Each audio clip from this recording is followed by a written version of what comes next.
Eh bien, dernier sujet, le Togo maintenant. On va parler un peu politique. La lutte pour l'alternance politique reste d'actualité au Togo.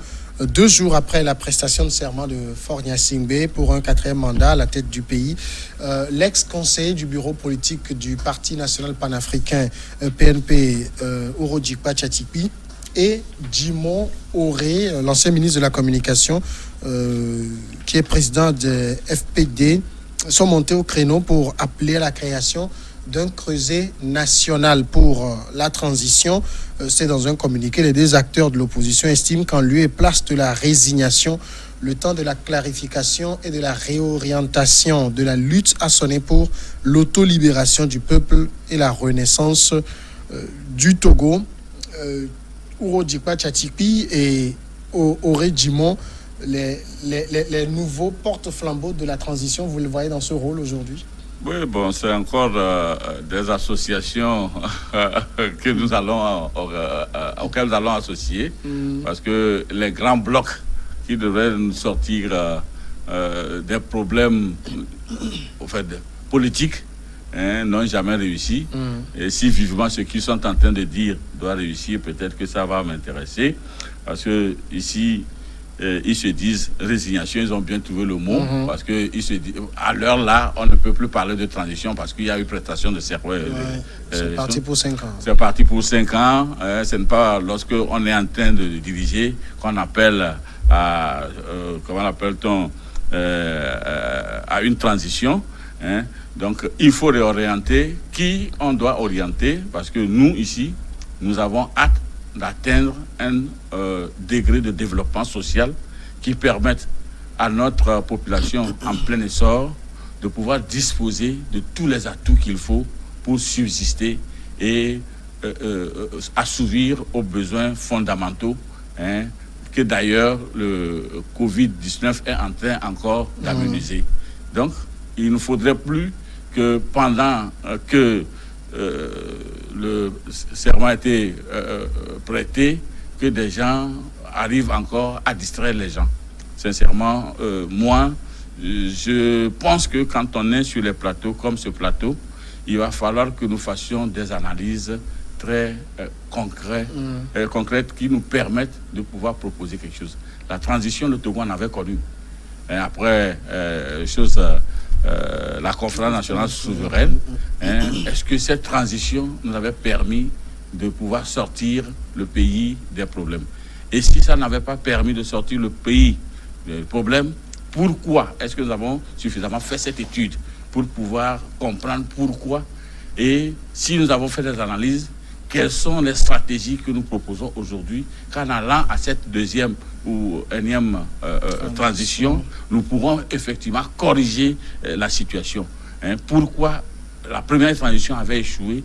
Quels sont les éléments qui étaient injectés dans ce truc-là? Quel était le discours tenu par les différents acteurs en présence à l'époque pour que ça ne puisse pas arriver à ce niveau? Certainement que ces messieurs, ils veulent la prospérité de ce pays.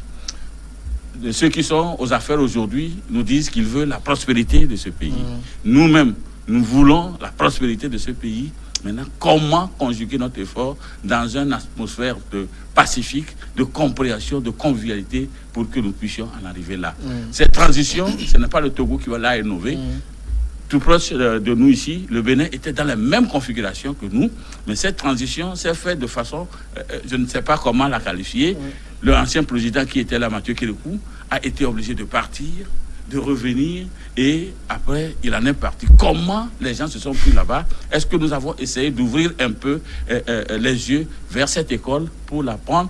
Quel a été le langage qui a été utilisé? Quel a été le comportement des citoyens et des meneurs, des éclaireurs politiques qui étaient là pour que de telles attitudes puissent advenir? Et qu'est-ce qu'il faut corriger du langage que nous portons dans ce que nous proposons pour le développement de ce pays, afin que ça puisse marcher? Je pense que toutes les questions vont aller de ce côté. Alors, dans leur communiqué, ils ont parlé de la nécessité de la réorientation de la lutte pour l'autolibération du peuple et la renaissance du Togo. Réorientation de la lutte, c'est-à-dire pour eux, parce que c'est étonnant quand même de la part de Uro Djikpa Tchatchikwi qui faisait partie du PNP de la C14. Oui. Tout ce qui a été fait n'a pas marché, c'est un constat d'échec. Il faut changer de stratégie, c'est ça? En fait, même avant même de répondre à votre question, il est important de situer les Togolais. Parce que quand on parle de transition, c'est quand on parle de transition. Parce que le Togo n'est pas en crise. On parle de transition quand un pays est en crise. Je crois que c'est comme ça. Et maintenant, pour eux, le pays est en crise. Hein? Non, pour eux. Le réquisitoire qu'ils ont fait du moment, c'est que le Togo vit une crise, même si elle est latente. Non. Il y a une crise. Quelle crise? Crise politique ou crise économique? Sur tous les plans. Non. En tout cas. Bon, en tout cas, c'est leur avis. Mais maintenant, il ne faut pas m'assurer la conscience des Togolais. Actuellement, le Togo a organisé des élections qui sont régulières, ou qui a sorti quelqu'un qui est gagnant, qui a prêté serment. Aujourd'hui, le Togo fonctionne avec des institutions en place qui fonctionnent normalement. Donc, si il faut peut-être parler d'une réorientation politique, je comprends. À leur niveau, au niveau de l'opposition, leur rassemblement peut penser à une autre forme de lutte pour accéder au pouvoir. Là, ça peut se comprendre. Maintenant, parler d'une transition à l'étape où nous sommes, je ne pense pas que ça peut être possible parce que toutes les institutions de la République fonctionnent et le président est élu, il va former son gouvernement, l'Assemblée fonctionne.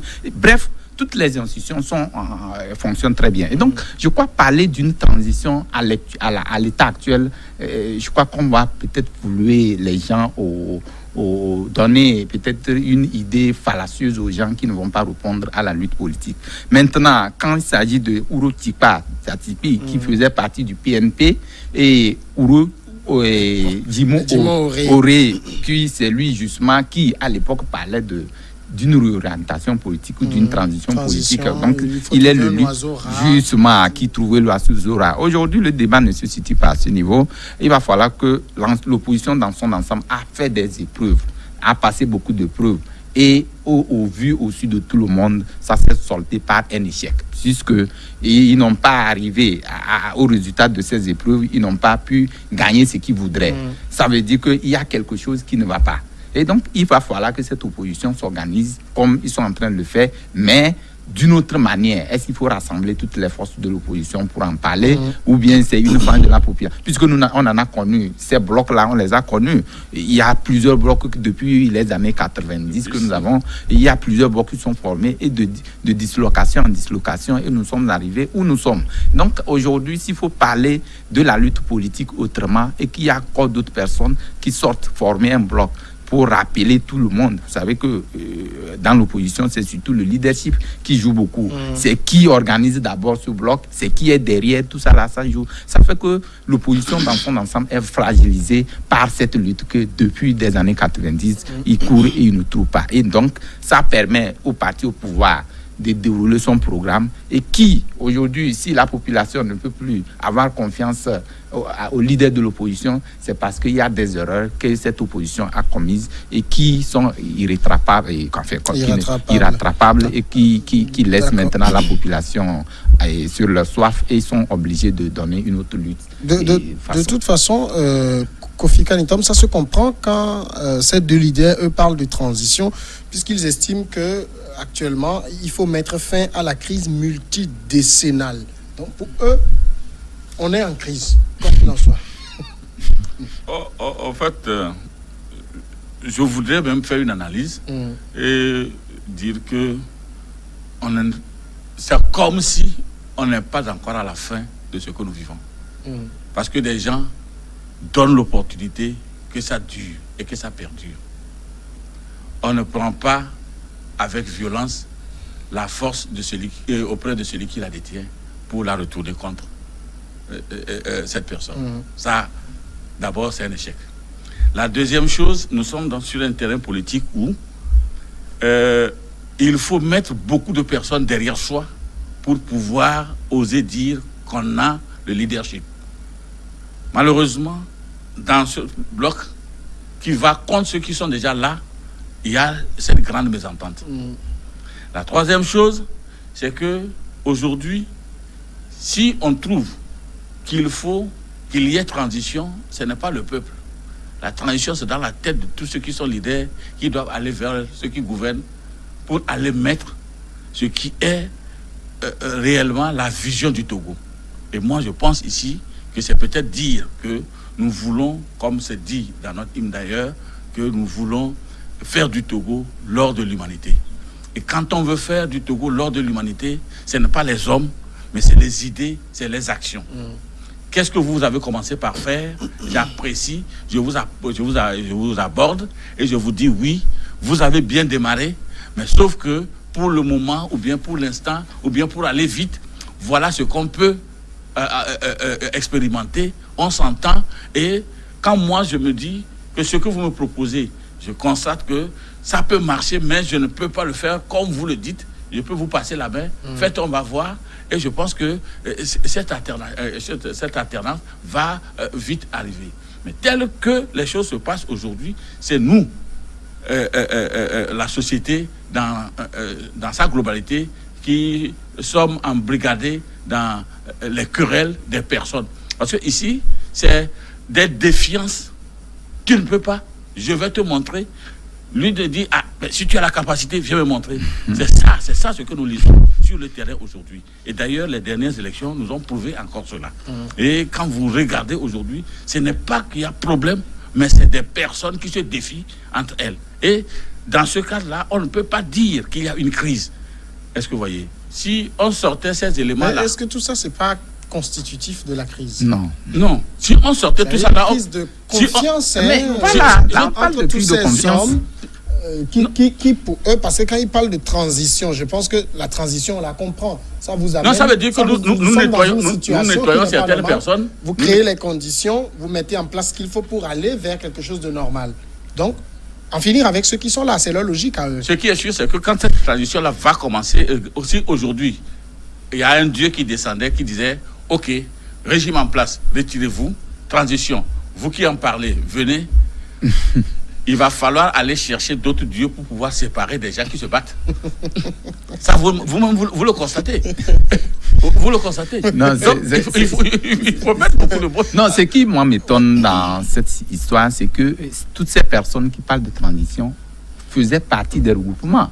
Oui, peut-être pas du Moré. Oui. Ou Ojikpa. Et puis, il y a Olympio même qui n'en fait plus partie. Justement, c'est ce qui est surprenant parce qu'ils étaient 3 au départ. Voilà. Ils sont restés que 2 maintenant. Justement, donc c'est ça. Il y a une mésentente. Il y a une mésentente. Donc c'est ce que je suis en train de dire, qu'en principe, dans des regroupements où ils faisaient partie, ils devaient poser leurs problèmes. C'est-à-dire qu'ils allaient sortir ces problématiques-là et les poser dans les regroupements dont ils faisaient partie. Donc actuellement, c'est un autre regroupement qui est en train de se créer.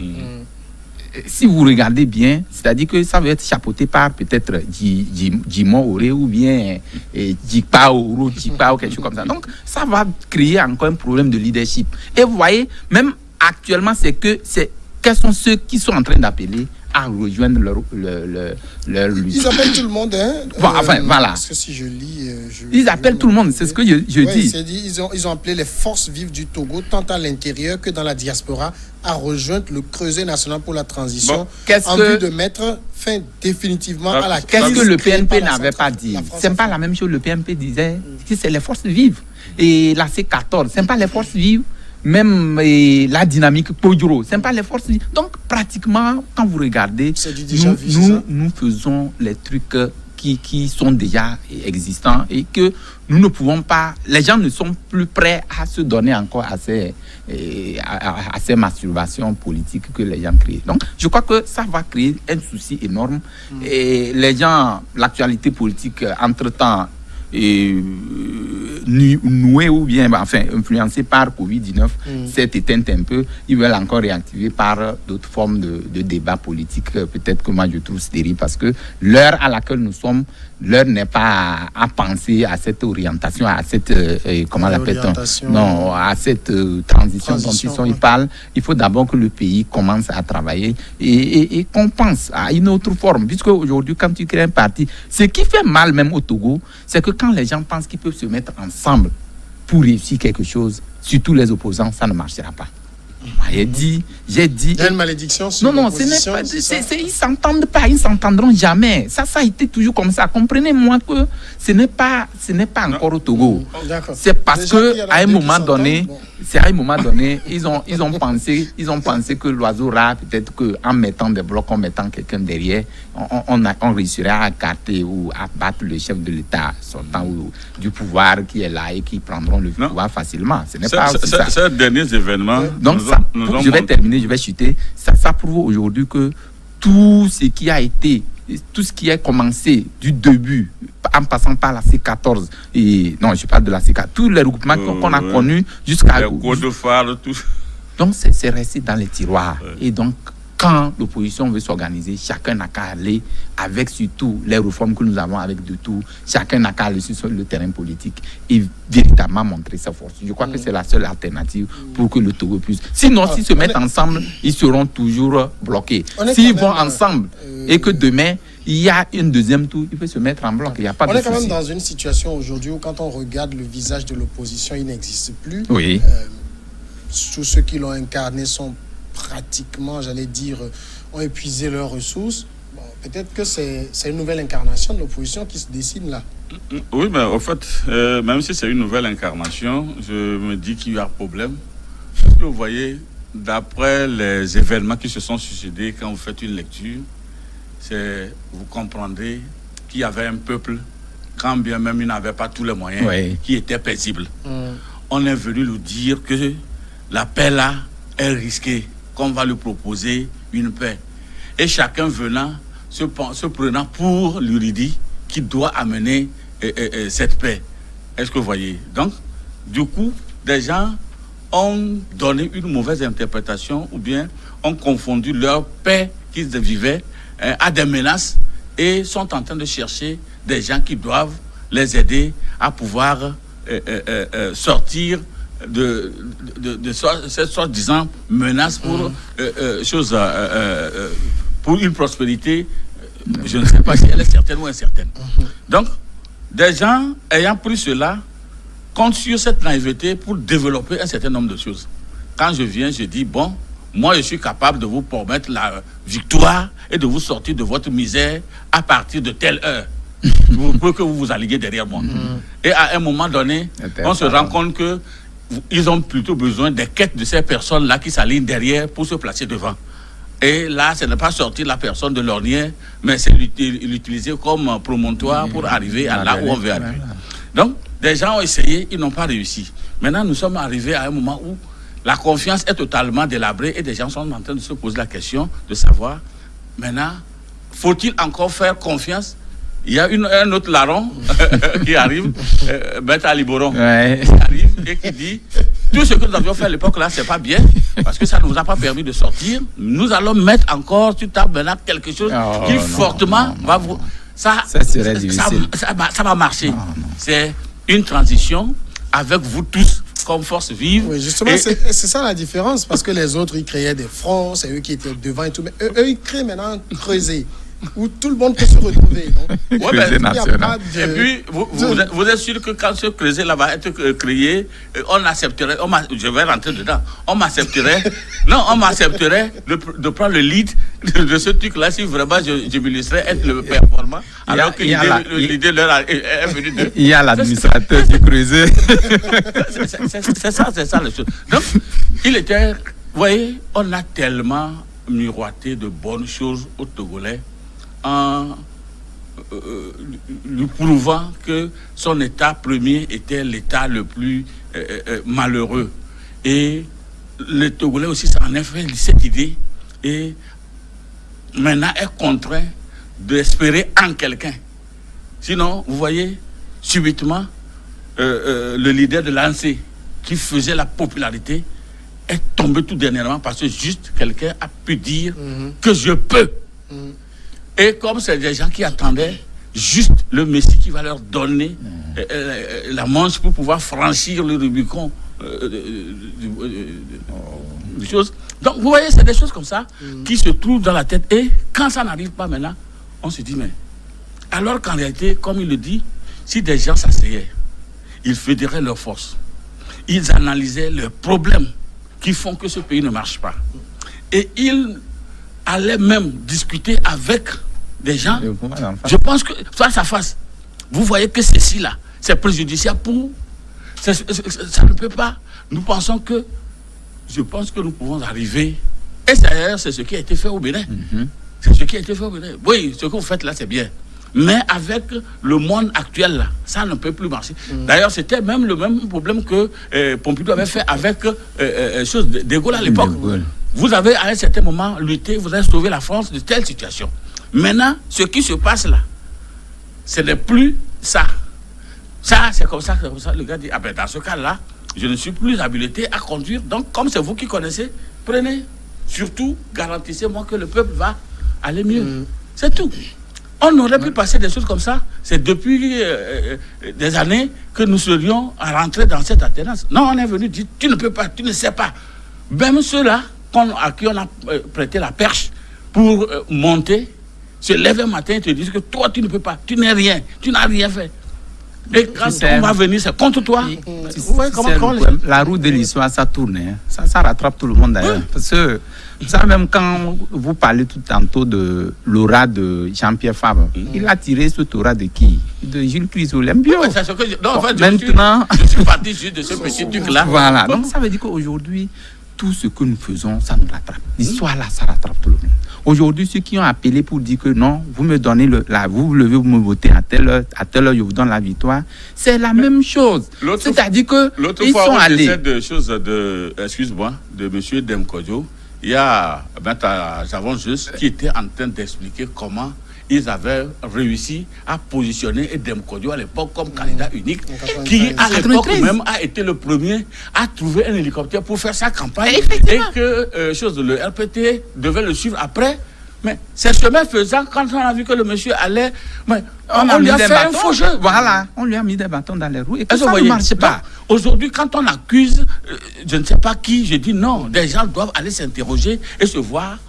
On n'a plus, c'est-à-dire nous n'avons plus de leçons à recevoir. Peut-être que c'est la providence qui va nous conduire un jour à cette libération. Et c'est là, je dis que l'opposition dans son ensemble n'aura plus de crédibilité aux yeux de ces militants parce que ils ont été déçus. Les militants sont déçus par le comportement de tous les leaders d'opposition. Et la plus forte raison, quand l'opposition ne peut pas se mettre ensemble et quand ils sortent, c'est se lancer des flèches. Je crois bien que aucun regroupement, aucun creuset, comme ils sont en train de l'appeler, ne peut plus prendre forme dignement pour qu'on puisse mener la lutte contre comment appelle-t-on le pouvoir d'en face. Dans la résignation quand même. Non, en fait, c'est le constat. Il n'y aura pas de résignation. Il faut un contrepoids pour amener l'État à bien faire. Il faut ce contrôle-là. Oui, justement, c'est un contrôle citoyen. Ça peut être un contrôle citoyen. Quand on regarde le schéma actuel, ce contrepoids semble mourant. Il faut relancer les choses. Non, est-ce que c'est que ceux-ci se sont piétinés? C'est pas qu'ils sont mourants, hein, ils se sont piétinés. Vous savez, vous allez voir que quand ce feuilleton de Monseigneur Poduro dynamique, tout ça là, chacun va reprendre sa blouse. Hein. Oui. Et puis, sur le terrain, vous allez voir l'ANC qui est là-bas, je dis que la seule force aujourd'hui que vous connaissez, laissez les élections, les présidentielles qui sont passées, cette présidentielle s'est mise à l'actif de Monseigneur Poduro qui a 90 ans et plus. Peut-être 5 ans plus tard, il aura plus de 95 ans, il n'aura pas de force pour soutenir un candidat encore pour avoir l'aura. Aujourd'hui aussi, lui a été décrédibilisé parce que tout ce qu'il a dit, qui a mené des gens à comprendre que les réalités étaient ailleurs par rapport à ce qu'il annonçait, ça a créé une frustration au sein de cette opposition. Et ça fait aujourd'hui que le recul est grand. Le recul est grand, chacun va prendre sa blouse. 5 ans, c'est dans quelques instants. Les gens vont commencer à travailler véritablement, ils vont reprendre leur blouse. C'est vrai, ça a fragilisé beaucoup. Beaucoup ont été contrés par des balles qui ont été lancées, mais aujourd'hui, je me dis que la lutte est toujours là. Je sais que l'opposition dans son ensemble n'est pas désarmée. Il y aura une opposition, mais s'ils se mettent dans la dynamique de regroupement, je pense que c'est là que le débat va se situer et qu'ils vont trouver des situations. Non, il y a une autre situation qui est en train de naître et que nous ne voyons pas venir. C'est que on ne peut pas parler de résilience à partir du moment où il y a d'autres, même si aujourd'hui on les taxe de n'être pas de véritables partis d'opposition, qui sont des gens, des centristes, qui sont des modérés, qui coopèrent avec l'État et qui avancent doucement. Si jamais il advenait qu'on constate que dans cette coopération, il y a du bon qui sort et qui profite au peuple, et que c'est leur imagination, on connaît ce qui se passait, et que c'est leur leur proximité qui fait changer certaines choses, vous verrez que toute la masse sociale là va s'allier derrière ces centristes. Je suis d'accord avec vous, moi, sauf que le Togo vit une situation particulière. Actuellement, au Togo, le vote ne se fait pas sur des programmes. Ça, vous êtes d'accord avec moi? Non, en fait, partout en Afrique. En Afrique, le programme, ce n'est pas... Si ça devait se faire, oui. C'est un rédempteur, parce que par rapport à ce qu'on a dit aux Togolais, ils ne cherchent pas à savoir quel est le programme. C'est un rédempteur. Justement, c'est un rédempteur, parce que les gens ont été tellement... Moi-même, j'en fus un cas. Parce qu'à un moment donné, j'avais tellement cru en ce changement que je m'étais dit que tous les muscles devaient rentrer dedans, jusqu'au jour où j'ai constaté que ceux qui voulaient me changer se changeaient et me laissaient dans la pauvreté. Est-ce que vous voyez? Donc c'est pourquoi je vous dis, si aujourd'hui il advenait que les centristes qui sont aujourd'hui coopèrent avec l'État, font des propositions, font des sorties, et que effectivement ils dénoncent que ça, il y a une injustice, on répare. Ils disent, la population est en train de crever, on voit son secours. Il y a telle école qui est en train de tomber, on arrange. Il y a ceci, ils appellent les Européens, le gouvernement veut faire quelque chose, et puis on sait que c'est par leur voix que la communauté internationale apporte quoi que ce soit. Les gens vont trouver en eux des rédempteurs. Oui. Ce n'est pas des programmes. Les gens vont s'aligner tout de suite, et vous verrez que le gars dira, je ne suis pas à la commande, mais quand je vois, je dénonce, je fais appel. C'est ce qu'il fallait faire. Les radicaux, voilà. on n'en a pas besoin. Que maintenant, ceux qui sont aujourd'hui, ils ont prouvé que leur radicalisme ne peut plus apporter quoi que ce soit. Pourtant, c'est eux qui avaient amené les gens à pouvoir espérer en eux et à trouver en eux des rédempteurs. Parce que les dernières élections là, ne se sont penchées que sur un rédempteur. On a dit que, comme lui-même, il est dedans, c'est fini. C'est fini, ça va marcher. Et finalement, on constate que le rédempteur est dompté. Alors ça veut dire le Creuset est mort-né? Non, le Creuset est mort-né. Bon, il a annoncé, les signes annonciateurs sont là. On attend de voir. Mais d'ores et déjà, nous proclamons peut-être que c'est un mort-né. À mon avis, même est-ce que c'est un mort-né? Il n'est même pas encore conçu. Pourquoi on parlait de mort-né? Donc aujourd'hui, ce Creuset national dont ils sont en train de parler, et c'est levé ainsi. Clairement, c'est levé ainsi, puisque les Togolais n'espèrent rien de plus que ça. Merci, Komi Mayaba. Merci également. Je pense qu'il a tout dit. C'est le terme de transition là qui n'est plus approprié en ces moments. Un Creuset pouvait être peut-être appelé à être créé pour un contrôle citoyen des actions de l'État et apporter des contributions positives pour que l'État puisse évoluer et peut-être appeler même à des secours externes pour booster le pays, et comme ça des gens sauront que oui, ces gens même à l'écart arrivent à pouvoir aider au développement du pays, et que si jamais ils étaient là, ça devait marcher. Je pense que merci beaucoup, messieurs. Merci aussi à tous de nous avoir suivis un peu partout sur la planète. À demain.